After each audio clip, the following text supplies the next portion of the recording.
What's going on, everybody? So I'm just going to jump right into it today. We're making a Mississippi pot roast here.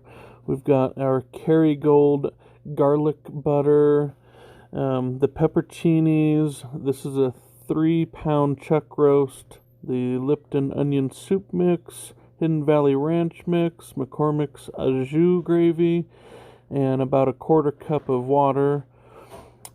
I do freeze my roast. The pack I buy usually comes with two, so I just throw those guys in the freezer, and that way it does give me a little more time in the crock pot.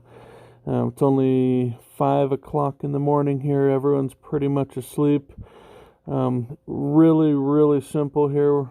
Basically, throw the roast in the crock pot. We're going to dump all of our seasonings in. And this is something really easy you can do. Like I said, it's about 5 o'clock in the morning, and I won't be home until about 6:30 tonight. And we're working on some landscaping projects, so we just need something to be ready to eat when I get home so we can continue outside. So all 3 packets dumped in. Then we'll take our pepperoncinis here and juice and all. Go ahead, throw that inside the crock pot. I do the whole pepperoncinis because my wife is not a huge fan of the actual pieces in there when the roast is done, and that just makes it a little easier at the end to pick those parts out. I like to try and get the butter on top so as it melts, it does go into that beef. Throw the water in the bottom, and we're going to set this guy on low, and that's just going to, like I said, sit in the crock pot for about 13 hours. And by the time I get home from work, this should just pull apart with a fork, and I'll be able to pick those whole pepperoncinis out. And I think we're going to just throw it over some mashed potatoes tonight, maybe have some corn, green beans, something like that. So we'll get back to this later on this afternoon.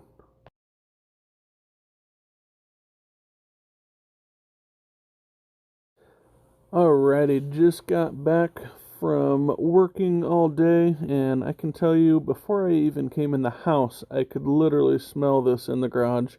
It smells amazing, and I'm assuming it is going to taste the same. So as you can see, those pepperoncinis have cooked down quite a bit. There's really nothing left in them as far as flavor goes. If you wanted to, you could probably chop them up. Um, I'm not going to go through that. I'm just going to take them out of there and shred this beef up. Should be nice and tender. And as you can see, it pretty much just falls right apart. And all of those packets of seasoning, along with just a little bit of water, have made a nice gravy. And the fat has pretty much cooked down on all of that meat.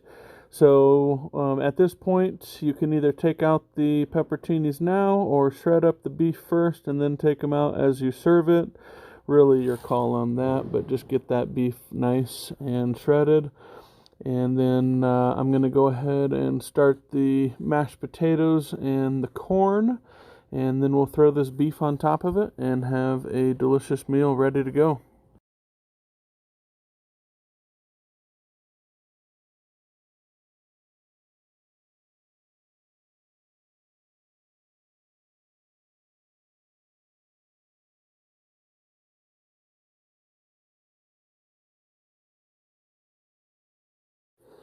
Alright, just finished up getting all the beef shredded. Have most of the pepperoncinis out of there. Gonna take out these last few pieces. And got the corn ready, and the mashed potatoes are also ready, and we'll get ready to plate this in just a second.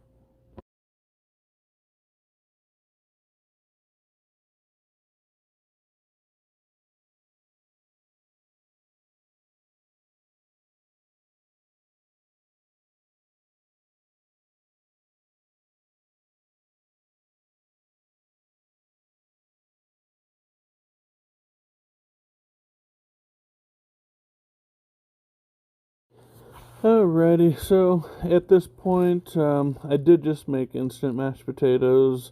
One packet between me, my wife, and Easton will be just fine. You can have it with rice, you can have it on a sandwich.